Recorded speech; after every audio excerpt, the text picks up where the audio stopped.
بسم الله الرحمن الرحيم الحمد لله ثم الحمد لله الحمد لله عدد ما في السماوات والأرض وأفضل الصلاة وأتم التسليم على سيدنا ونبينا وحبيبنا وشفيئنا أبي القاسم محمد الأمين وعلى أهل بيته الطيبين الطاهرين المصطفين اللهم صل على محمد وآل محمد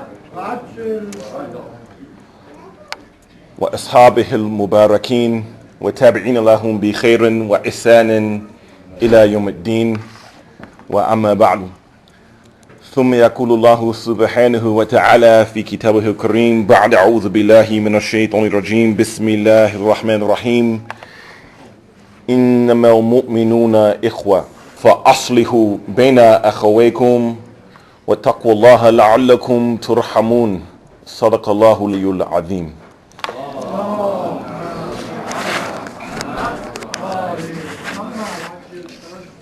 Brothers and honorable sisters in Islam, Assalamu alaikum wa rahmatullahi ta'ala wa barakatuh. First of all, let me say it's a privilege to be here with you this evening, to being with the brothers and the sisters. And we should never take for granted the blessing that we have of being able to practice Islam with some sort of freedom here in these United States of America. I mention this because today is a very important day in American history, and we should understand the history of Islam in America because it's very important for us about knowing where we are, where we're at now, and where we should be going. Today is the 45th anniversary of when the great American Muslim boxer Muhammad Ali was stripped of his heavyweight boxing title. He took a moral stance of not going to the Vietnam War, giving up millions of dollars. He was indicted by the government. He was smeared in the media. He ended up losing everything. He lost his money. He lost his property. He was one of the most hated men in America 45 years ago. But about 5 years ago, this same man was honored with the Presidential Medal of Freedom from the President of these United States of America, and is perhaps one of the most famous men in the world who is known. Muhammad Ali Clay is known from Mashhad to South America, and he's respected. So I just wanted to mention this for you today as a very important day in American history that you should know about. I'm giving a brief talk about the need for Muslim unity, in particular here in these United States of America. And I would like to offer three practical steps or three practical areas which we as Muslims can unify upon. Practical, not just theoretical, but because in saying this, all Muslims coming together to be unified on all issues is impossible in this life. It's not possible. Why do I say this? Because Rasulullah sallallahu alayhi wa alayhi wa sallam gave us a prediction. He said Yahud was split into 71 sects, and Nasara, the Christians, was split in 72 sects, and that his ummah would split into 73 different sects. Not only are there different madhahib and different turuq, there's not even unity within a specific madhab amongst scholars and followers. And there's khilaf sometimes of people within the same madhab. For example, in Yemen, the late great mujtahid who was assassinated in recent history, Sayyid Hussein al-Houthi rahmatullahi ta'ala alayh, all of the Zaydiyin in Yemen and Saudi Arabia did not accept Sayyid Houthi as being the authority of all Zaydis. If you just read recently in the news, not too long ago, within the past week, the Mufti of Egypt Ali Jum'ah went to Al-Masjid Al-Aqsa. And he was criticized for this visit by another Egyptian scholar who was from Ahlul Sunnah wal Jama'ah. Mufti Yusuf Al-Qawadawi criticized Mufti Ali Jum'ah for that visit to Al-Masjid Al-Aqsa. And they disagreed about from a fiqh perspective. But from there, the same madhab. Not long ago, a few years ago, when there was some rabble-rousers causing trouble in Iran, there were people who were a part of the Islamic Revolution in Iran in 1979 who started off in the revolution together, who came into Khilaf, and they all follow Madhab Jafari. So from a fiqh perspective within the same madhab, and from a siyasi or political perspective within the same madhab, you can sometimes have khilaf to the point where sometimes even people go to blows and get to fighting and try to undermine each other. So I'm not here today to tell you that we should all just say we are the world and have an unrealistic expectation about what it means to have unity or to strive towards Muslim unity in America.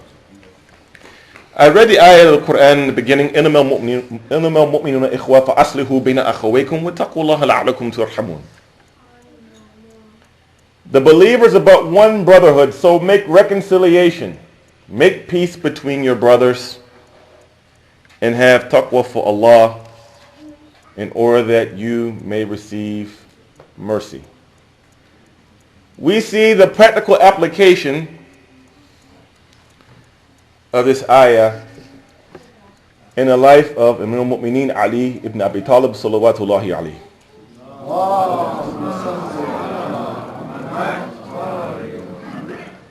After being stabbed by the La'in ibn Muljam, he gave advice to his two sons, Imam Hassan alayhi salam, Imam Hussein alayhi salam. And he said that he heard Rasulullah sallallahu alayhi wa alihi wa sallam say, Salahun dhatul bayn afdalu min amat as-salat wa siyam. He said, Amir al-Mu'mineen said to his two sons, Al-Hassan and Hussein, that he swore by Allah that he heard Rasulullah sallallahu alayhi wa alihi wa sallam say that making reconciliation in the time of conflict is better than the general prayer and the general fasting. It is better. It is better to try to make peace between brothers than making qiyamul layl or fasting days of mustahab. It is better in the sight of Allah subhanahu wa ta'ala. And Rasulullah sallallahu alayhi wa alihi wa sallam said, Bada'u Islamu ghariban si'udu gharib fatuba lil ghuraba. He said that Islam started strange. Islam started strange. It wasn't a normal thing to the people. It started strange. And it shall return strange. Now think about this. Islam started off with, at the time of the Nabuwah of Rasulullah sallallahu alayhi wa sallam, it started small. With Nabi Muhammad, wa Mu'minin Khadija, wa Mu'minin Ali ibn Abi Talib, wa Zayd ibn Haritha. Those were the first believers in Islam. Those were the first believers in Islam. Those first people. So it started off small. Now we have 1.5 billion Muslims from those first four people. But Rasulullah said that we have 1.5 billion Muslims, but now Islam is strange. Ruh Islam is strange. We have Libas Islam. We have brothers with beards, and we're Ali and Hussein. Some were Umar and Abu Bakr, for that matter. Right? Wearing thobe, khimar, niqab. All these people, 3 million people going to Hajj. Maybe if 2 million people go to Ziyarah for Muharram at Karbala. Yet, Islam is, he predicted that day Islam would be strange. Fatuba lil ghuraba. But he said, but blessed be the strangers. A companion said, وَمَنْ هُمْ يَا رَسُولُ اللَّهِ. Who? Who are they? Who are these blessed strangers, Rasulullah? قال النبي صلى الله عليه وآله وسلم الذين يصلحون عند فساد الناس. He said, those people who will try to bring reconciliation and try to bring peace when there is corruption among the people. These are the strangers.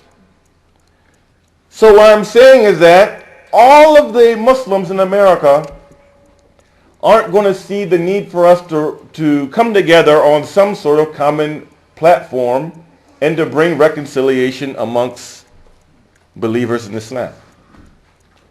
There's only going to be a small select people that see the need and see the urgency and will practically take the steps to implement it. Not just to say it in words, but in deeds is something else.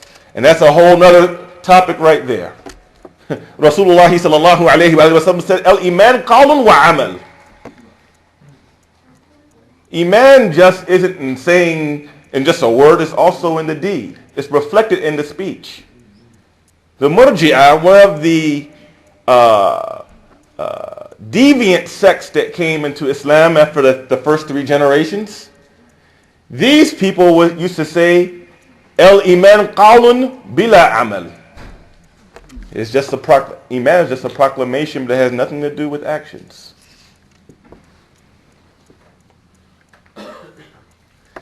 So I'm saying this, brothers and sisters in Islam, just to lay the background of giving 3 what I believe practical suggestions on what we can unify upon here in America, because we need to unify. We need to unify. First, the number one disease of bigotry that permeates the American societal fabric is Islamophobia, anti-Muslim bigotry. It is the number one disease that permeates the society of America. And there is still racism against black people in America, which have historically received the brunt of racism in the history of America, because this country was built off of the backs of slaves. 25 and 30% of them were Muslims, for that matter. However, what used to be said about black people and African Americans can't be said publicly, because if you say it, there's a weight of history in America and social capital has been built up that if someone publicly tries to say derogatory things about African Americans, black people, the weight of the society will challenge those people. However, anyone can get on TV or talk radio and say the most outlandish things about Muslims and Islam, and they get away with it. From Newt Gingrich just saying a few months ago, Palestinians don't even exist. He said they don't exist. Well, we have presidential candidates talking about if a Muslim gets into his government, he would make them take a loyalty test. This is like the same thing they brought up in Israel, by the way. Where you have this Islamophobic conference coming here tomorrow in the heart of the Arab American community at a hotel where so many Islamic and Arab organizations do business, and they host these people. One of them had said that the practice of Islam should be made illegal in America. One of them, named Robert Spencer, who wrote a book that was a New York Times bestseller called Muhammad the Prophet of Doom, now he's come up with a new book saying, did Muhammad exist? So he went from calling Nabi Muhammad the Prophet of Doom, now he's bringing forth a type of discourse that's saying that maybe Nabi Muhammad sallallahu alayhi wa sallam was actually a myth. He wasn't even real. No more real than Zeus and Thor and all types of pagan Greek and Roman myths. And this is socially acceptable in America.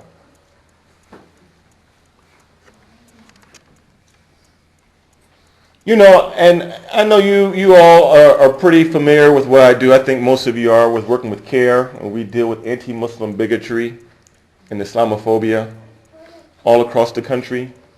Masajid being vandalized and burned down. There were a couple of masajid that were vandalized this past week throughout the country. Here in the United States? Here in the United States. Muslims have been victims of hate crimes. The FBI being involved in invasive religious questioning, trying to get brothers to be informants to inform on other community members.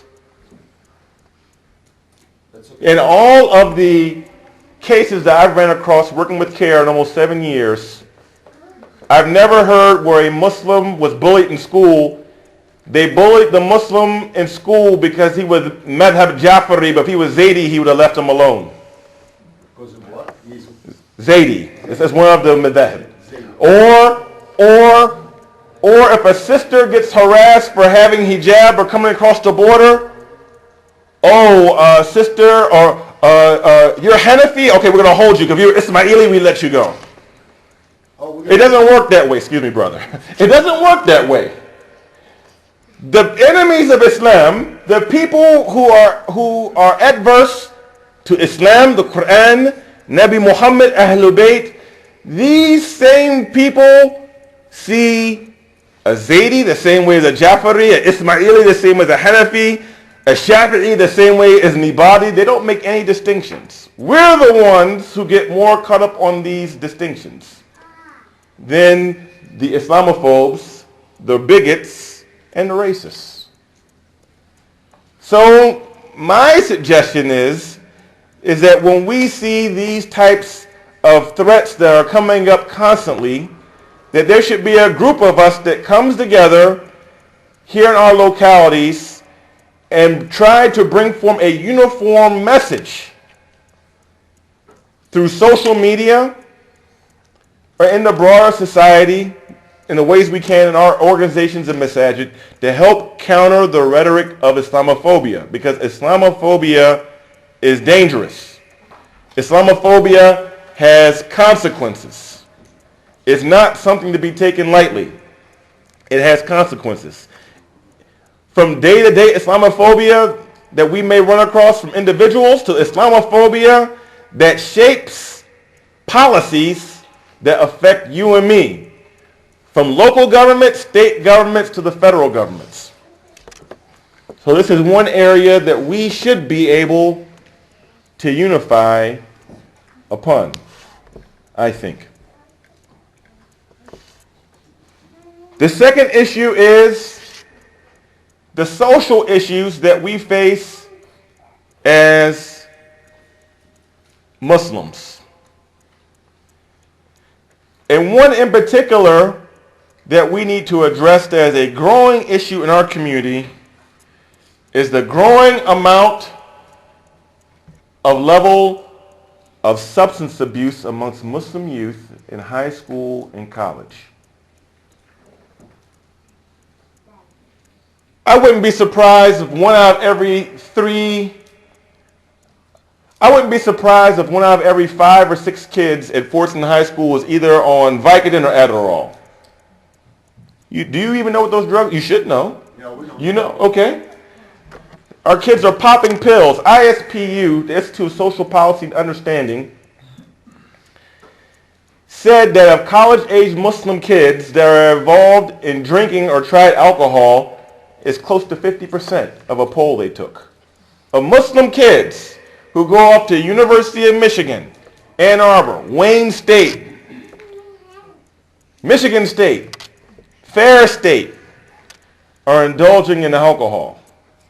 If they're indulging in alcohol, about a similar percentage of them they're indulging in alcohol. Once they're drinking khamr, then they're engaging in zina, because they go together.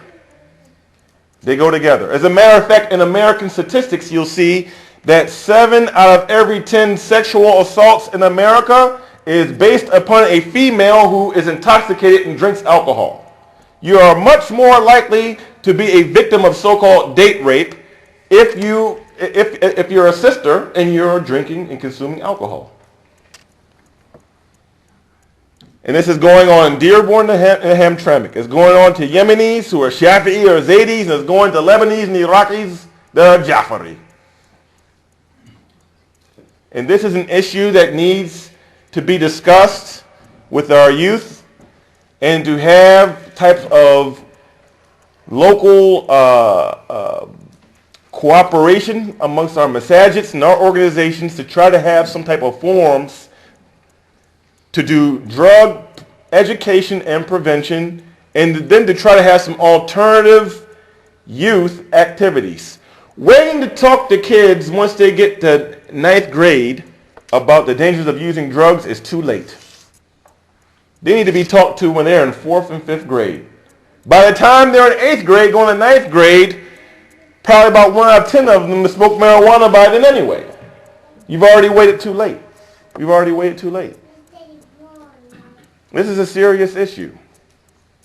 I've had, right here in Dearborn, I've had parents that call my office, though I'm not involved in any type of counseling like this, calling me, wanting me to talk to their sons because they found pills in their son's bedroom, or because their son got suspended from Fordson High School, and they want someone to talk to their kid. This is something we have to unify upon and deal with, or we're going to lose our children. We're competing to build these bigger masajid and have expansion projects and this and this. If we don't do something to save our youth, who's going to be praying in these masajid in 20 years? We know Allah is going to protect His deen. Inshallah, new people will come, but we don't want to lose the young Muslims that we have right now to hayat ad-dunya. This is another issue that we have to deal with, my brothers and sisters in Islam. The other issue is what I want to spend even more of my time on dwelling on. These two things are discussing our community from a defensive matter. This other one is more proactive of what our deen calls us towards. What our deen calls us towards. Allah subhanahu wa ta'ala described the true believers in Islam as kuntum khayra ummatin ukhrijat linnas. You are the best nation extracted for the people. It's not just with the kalima la ilaha illallah Muhammadun Rasulullah. That's not it. Kuntum khayra ummatin ukhrijat linnasi ta'munu bil ma'ruf wa tanhawna 'anil munkar wa tu'minuna billah.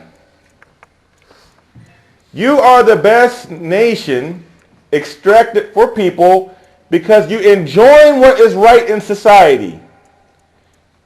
You forbid that which is wrong and unjust in society, and you believe in the oneness of God.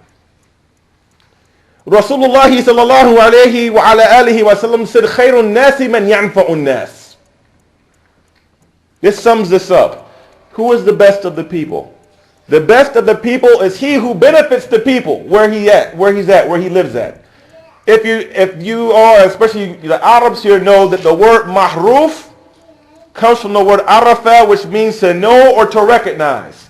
And the word urf, which means custom, is related to the word mahruf.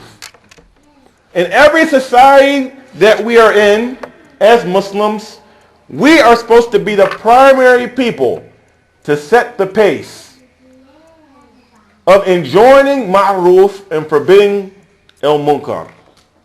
It is something that we're commanded to do by the Almighty Allah Azza wa Jal in Ayah of the Quran. وَلْتَكُمْ مِنْكُمْ أُمَّةٌ يَدْعُونَ إِلَى الْخَيْرِ وَيَأْمُرُونَ بِالْمَعْرُوفِ وَيَنْهَوْنَ عَنِ الْمُنكَرِ وَأُولَئِكَ هُمُ الْمُفْلِحُونَ.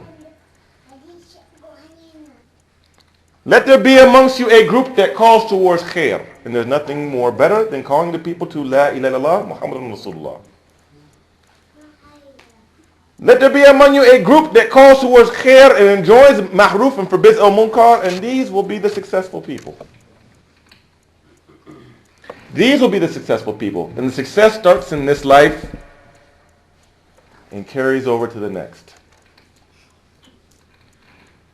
So we have a responsibility to take up these three things. If we do these three things the way that we're supposed to, this will help solve problem number 1 and problem number 2. Amir al-Mu'mineen Ali ibn Abi Talib salawatullahi alayhi said, "An-nas a'da'u ma jahilu." People are enemies of what they don't know. People are enemies of what they're ignorant of. Why do you think there's so much Islamophobia? Well, there is the anti-Muslim Islamophobia network that puts out propaganda. But we also have a part to play in this, because if the people don't know about Muslims and Islam, part of the responsibility falls upon us of us not doing what we were supposed to have done. About 10 years ago, after 9/11, I was at the Islamic Center of America, the old Islamic Center, off of Joy Road.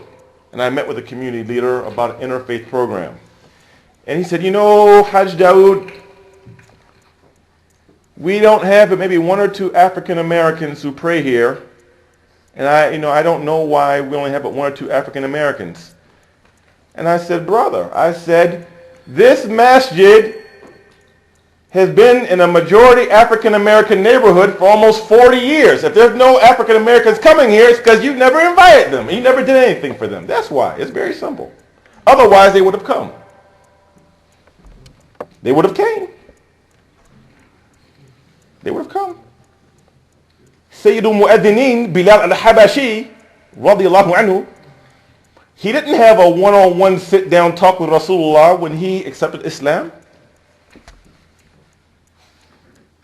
He saw the good that he was doing in the community, and he heard the message, and by seeing him in the society and what he was doing, this was enough to attract him to Islam, when in fact he had this yaqeen that Hajj Bilal was talking about. When he was being tortured by the La'in Umayyah with the rocks being crushed on him, Ahad, Ahad, Ahad. He never gave up his faith. He never recanted. Because he had yaqeen. Haqq yaqeen. So if we want to cut down on the Islamophobia, we have to be involved in doing our job of promoting goodness in society, doing better things in the society, and conveying the message of Islam to the people. We have to do this. Another hadith, Rasulullah sallallahu alayhi wa sallam said, "Jubilatu qulubu ala hubbin min ahsana ilayha." The hearts naturally turn to love whoever does good for them. Now, I want to ask you a question now. Let's say you go anywhere just one time a week. And someone, okay brothers, I'll give you a practical example. Let's say you go to the masjid every Yom al-Jum'ah, and there's one brother, and you see him every Yom al-Jum'ah, and when you come in for the khutbah, he has some athar, like some urud or something, some bakhur, and he gives you a little bit every day. If all that brother was to do that good deed for you one day a week, consecutively, that one small deed would soften your heart for that brother, to the point that if he missed 1 or 2 Yom al-Jum'ahs, you would wonder, where is the Atta brother at? You might actually go asking around, where's the Atta brother at? Is he sick? Maybe you want to go and find out and pay the Atta brother a visit just because he did a small good deed and gave you some Atta every Yom al-Jum'ah. I'm not exaggerating. Because this happened to me actually at a masjid where I used to attend at one time when there was an Atta brother. We used to give brothers the Atta on every Yom al-Jum'ah. And he came up sick, and I didn't see him for a couple of Fridays. And I said, where is Brother Hassan at? Oh, Brother Hassan's sick, he's in the hospital. I went and visited Brother Hassan. He is an Atta brother, right? So if we're doing good things in society, if we're doing something that's beneficial for the people, this is what is going to soften the hearts to the American people towards the Islam. El-amru bil ma'ruf wa nahy anil munkar is wajib upon us, brothers and sisters. We know the hadith mashhur. Rasulullah sallallahu alayhi wa sallam said that when you see a munkar, you're supposed to do what? You're supposed to try to change it with your hand. And if you can't, then you resist it bilisani. Means you speak out against it. And this speaking out can be verbally or can even be in the written discourse, by the way. And if you can't speak out against it, if you can't resist it with your tongue, then resist it in your heart. وَذَلِكَ أَضْعَفُ الْإِيمَانِ. Resist it in your heart. Just feel bad about it, but that's the weakest form of faith. That's the weakest form of faith.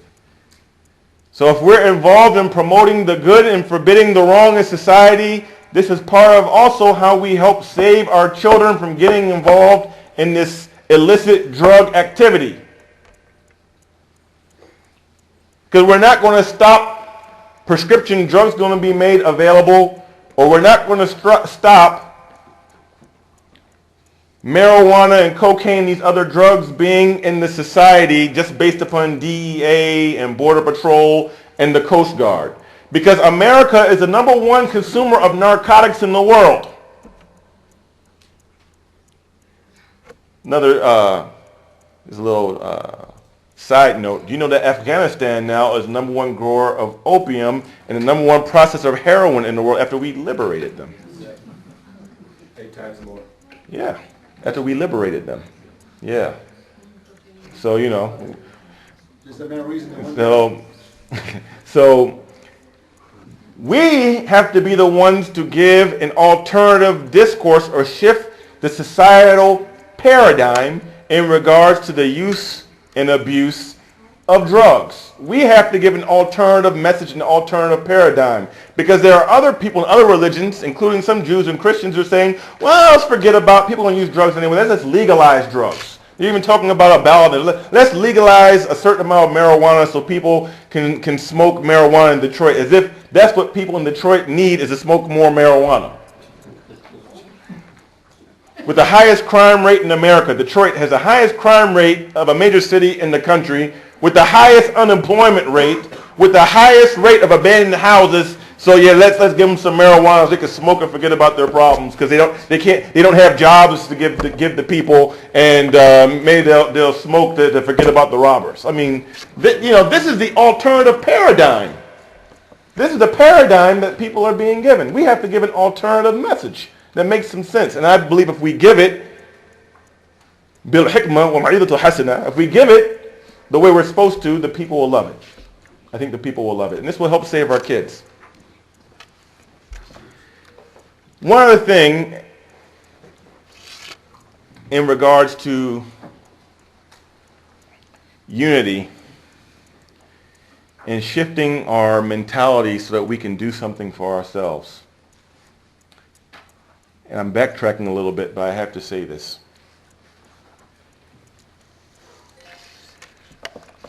We Muslims, because of racism in America, and because of many of the countries where Muslims immigrated from that were colonialized by Europeans, suffer from something in sociological terms called internal oppression.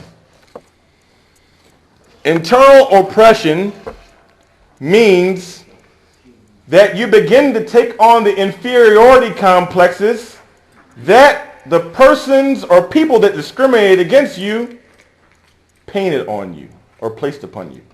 This is called internal oppression. So internal oppression will have you and me, some of our masajid, that if some white Christians come to us about some interfaith dialogue, we get so excited. We'll show so much respect. But if it's another Muslim of a different race or a different madhab wants to come and have a discussion that comes amongst us, we treat him like he's nothing. Or we won't bend over backwards for him, but we'll bend over backwards for a white Christian or for a white Jew. I've seen it so many times. This comes from internal oppression. This is an inferiority complex, where you look at these people who aren't even your brothers and sisters, they're human beings, they're your brothers in humanity, they don't believe in one Allah, they don't believe in one Quran, they don't believe in Khatamun Nabi'in Muhammadan sallallahu alayhi wa alihi wa sallam.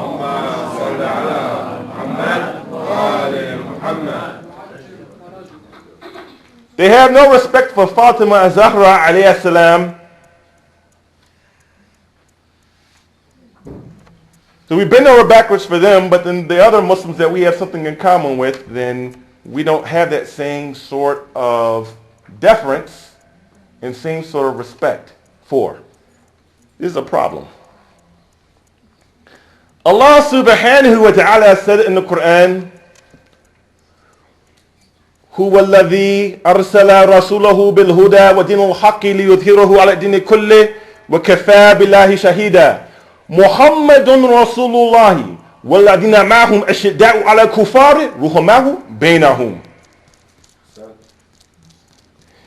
It is He, Allah Azza wa Jal, who sent His messenger Muhammad sallallahu alayhi wa sallam with the guidance and the deen of truth, that it may be visible and apparent and be shown as the real religion of God over all other religions.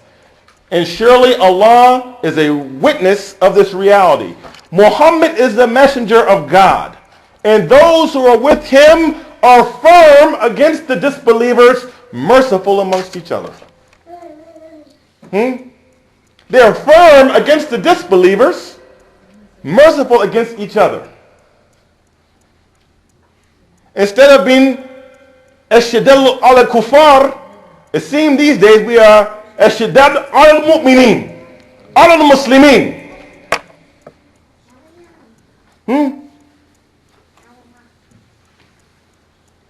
We're firm against the Muslims, harsh against the Muslims, merciful against the non-Muslims.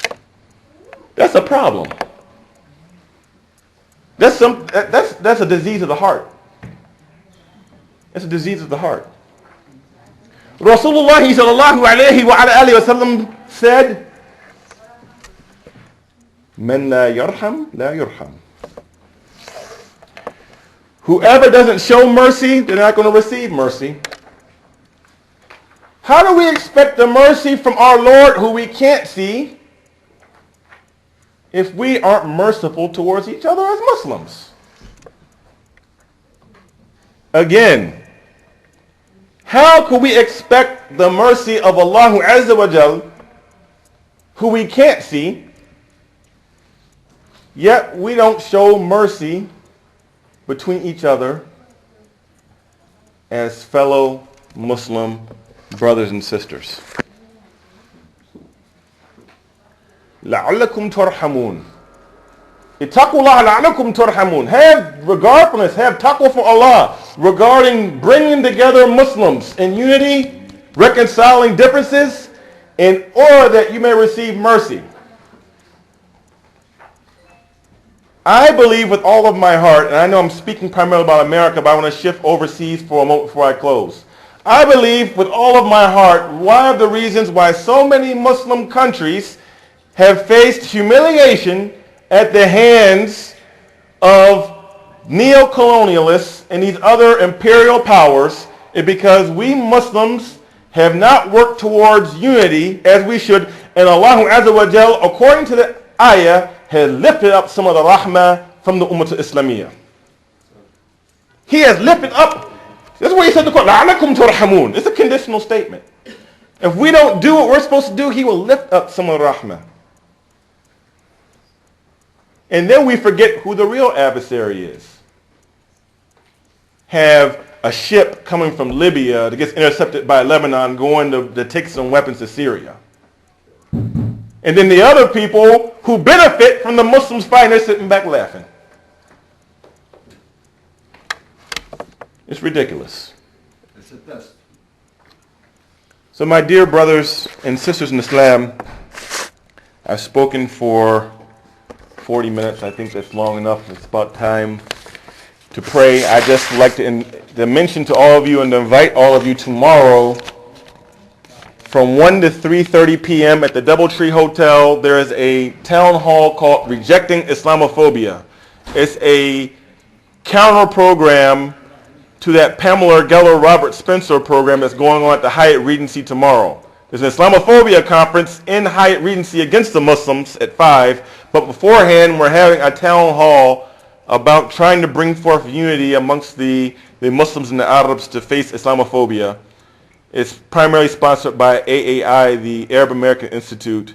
CARE is involved and some other organizations. I invite you all to come to the town hall tomorrow so we can discuss better how each and every one of us can do something to counteract the Islamophobic messages in America and how we can promote the true picture of the Quran, the true picture of Nabi Muhammad, and the true picture of the pious Muslims that have come before us. أقول قولي هذا استغفر الله لي ولكم والحمد لله رب العالمين. صلى الله على نبينا محمد وعلى آله وسلم.